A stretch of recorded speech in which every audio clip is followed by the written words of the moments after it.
नमस्ते। आज हम फिर से हाजिर हैं कुछ अहम खबरों के साथ, खासकर 17 और 18 जून 2025 के आसपास जो भी कुछ हुआ है। जी जो भी हमें जानकारी मिली है, हम कोशिश करेंगे कि उसके जो खास पॉइंट्स हैं उनको समझें। बिल्कुल। आज कई चीजें, एविएशन है, इकोनॉमी है, टेक्नोलॉजी भी है, और हाँ, अंतर्राष्ट्रीय तनाव का भारत पर क्या असर पड़ रहा है वो भी देखेंगे। हाँ, तो चलिए शुरू करते हैं। कहाँ से शुरू करें? एविएशन? हाँ, एविएशन से ही करते हैं क्योंकि एयर इंडिया हद से AI 171 के बाद काफी कुछ चल रहा है। एक तो दुखद खबर यह है कि DNA मैचिंग से एक दंपति की पहचान हो गई है। ओह, हाँ, पर बाकी पीड़ितों की पहचान का काम अभी जारी है। पर एक अच्छी बात यह है कि मुश्किल की इस घड़ी में LIC और HDFC लाइफ जैसी बीमा कंपनियों ने क्लेम प्रोसेस को थोड़ा आसान किया है। हाँ, ये जरूरी था। बिल्कुल, परिवारों के लिए थोड़ी राहत की बात है। और मणिपुर सरकार ने भी कहा है कि वो क्रू मेंबर्स के जो अवशेष हैं उन्हें सुरक्षित तरीके से सौंप देंगे। और सुरक्षा का क्या मतलब? इस हादसे के बाद DGCA हरकत में आया होगा? हाँ बिल्कुल, DGCA यानी अपना directorate general of civil aviation, उन्होंने एयर इंडिया के बोइंग 787 बेड़े की जांच की है। अच्छी बात यह है कि कोई बहुत बड़ी सुरक्षा की खामी नहीं मिली। चलिए, ये तो ठीक है। हाँ, लेकिन उन्होंने ये जरूर कहा है कि रखरखाव मेंटेनेंस वाले जो इश्यूज हैं उन पर ध्यान देना होगा। और इसी वजह से एयर इंडिया और एयर इंडिया एक्सप्रेस दोनों को बुलाया भी गया है। अच्छा, तो ये मेंटेनेंस वाली दिक्कतें पहले नजर क्यों नहीं आई?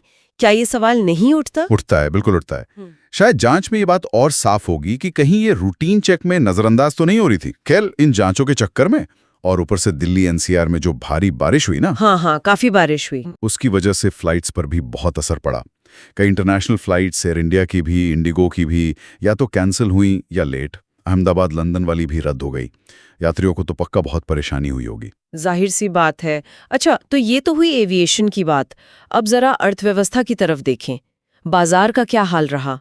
कुछ असर दिखा इसका? हाँ देखिए, शेयर बाजार में थोड़ी कह सकते हैं नरमी देखने को मिली। जो अपने बेंचमार्क इंडेक्स हैं निफ्टी और सेंसेक्स, दोनों गिरे। निफ्टी बंद हुआ 24,853.40 पर और सेंसेक्स 81,583.30 पर। लेकिन दिलचस्प बात यह है कि बाजार भले ही थोड़ा नीचे आया हो, कॉर्पोरेट वर्ल्ड में काफी एक्शन है। अच्छा, जैसे कि हाँ, बड़े बड़े निवेश और डील्स हो रही हैं। जैसे हिंदुस्तान जिंक, वो अपनी कैपेसिटी बढ़ाने के लिए करीब 12,000 करोड़ रुपए का बड़ा निवेश कर रहा है। वाह, ये तो काफी बड़ा अमाउंट है। बिल्कुल। उधर CCI competition commission of India, उसने एक बड़े अधिग्रहण को हरी झंडी दे दी है। डिलीवरी जो है वो अब ई-कॉम एक्सप्रेस को खरीद सकेगी। लॉजिस्टिक्स में ये एक बड़ी डील है। हाँ, इससे कंपटीशन पे असर पड़ेगा। बिल्कुल। और लेंसकार्ट भी अपने IPO के काफी करीब है, लगभग $1 बिलियन का।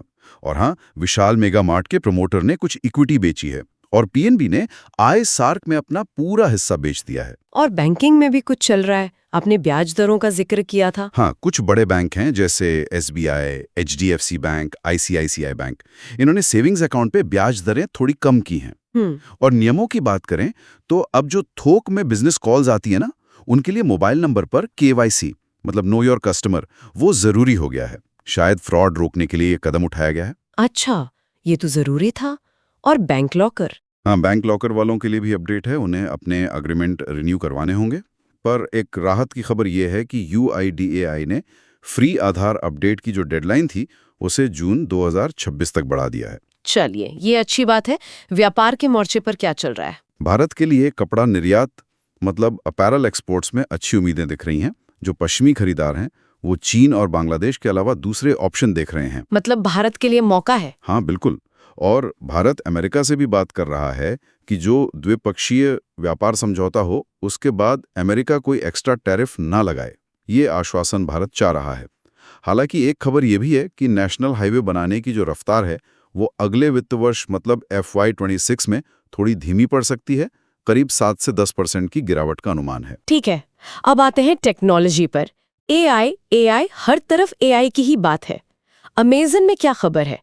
नौकरियां कम होंगी AI की वजह से? हाँ, ये एक चिंता तो जताई जा रही है। दूसरी तरफ गूगल ने अपने नए AI मॉडल पेश किए हैं, जेमिनी 2.5 फ्लैश और प्रो। ये शायद और भी पावरफुल होंगे। और एक और इंटरेस्टिंग बात, इनवीडिया के जो CEO हैं वो सॉवरेन AI पर बड़ा जोर दे रहे हैं।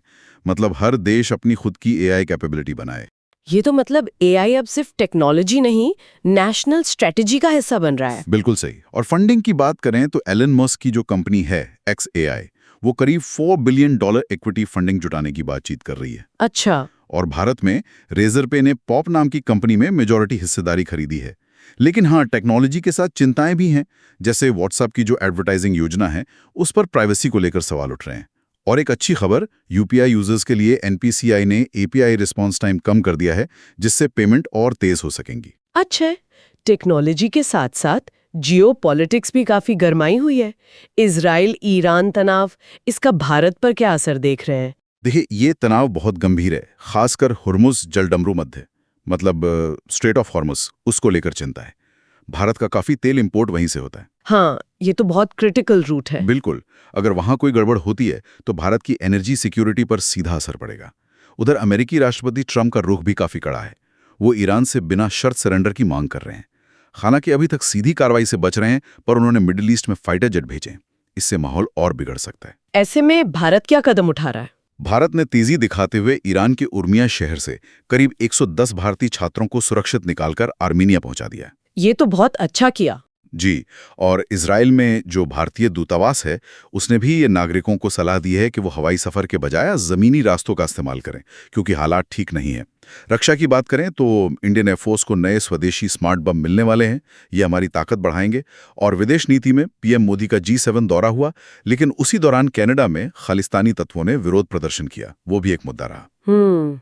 अच्छा, प्रवासी भारतीयों और यात्रा से जुड़ी भी कुछ खबरें थी? हाँ, एक तो ये कि यूरोप जाने वाले भारतीयों को शेंगन वीजा मिलने में जो देरी हो रही है, वो दिक्कत लगातार चौथे साल भी बनी हुई है। अरे यार, ये समस्या खत्म ही नहीं हो रही। हाँ बिल्कुल, लेकिन एक अच्छी खबर इंडिगो के लिए है। स्काईट्रैक्स अवार्ड्स में उसे दुनिया की तीसरी बेस्ट लो कॉस्ट एयरलाइन का अवार्ड मिला है। अच्छा, ये बढ़िया है। और आखिर में देश की राजनीति से भी कुछ छोटी मोटी खबरें हैं। हाँ, संक्षेप में बता देता हूँ। कांग्रेस पार्टी जाति जनगणना पर केंद्र सरकार से सवाल पूछ रही है। बिहार के लिए अच्छी खबर है, कैबिनेट ने वहां 6 नए एयरपोर्ट्स को मंजूरी दे दी है। अच्छा। और ED यानी प्रवर्तन निदेशालय ने रॉबर्ट वाड्रा और DK सुरेश को समन भेजा था। वाड्रा पेश नहीं हुए हैं, ये खबर है। तो आज हमने देखा कि कैसे ये सारी खबरें, चाहे वो एविएशन की सेफ्टी हो, इकोनॉमी का उतार चढ़ाव हो, AI की बढ़त हो या फिर दुनिया में बढ़ता तनाव, ये सब कहीं ना कहीं एक दूसरे से जुड़ी हुई हैं और भारत पर इनका सीधा असर पड़ रहा है। बिल्कुल। और इन सब बातों को अगर हम जोड़कर देखें तो एक सवाल दिमाग में आता है। एक तरफ दुनिया में ये टेंशन बढ़ रही है, दूसरी तरफ AI जैसी टेक्नोलॉजी समाज को, नौकरियों को बदल रही है, और साथ ही हमारी अपनी घरेलू आर्थिक नीतियां भी हैं। हाँ। तो ये सब मिलकर भारत के निकट भविष्य को, खासकर जो विकसित भारत का लक्ष्य रखा गया है, उसे किस तरफ ले जाएंगे, ये वाकई सोचने वाली बात है ना? हाँ बिल्कुल, ये एक अहम सवाल है जिस पर शायद हमें आगे भी नजर रखनी होगी। चलिए आज की चर्चा यहीं समाप्त करते हैं। हिंदी वाइन्स, जिंदगी के हर कोने का साइन, पॉलिटिक्स से बॉलीवुड की लाइन, यह इंडिया का डिजिटल श्राइन।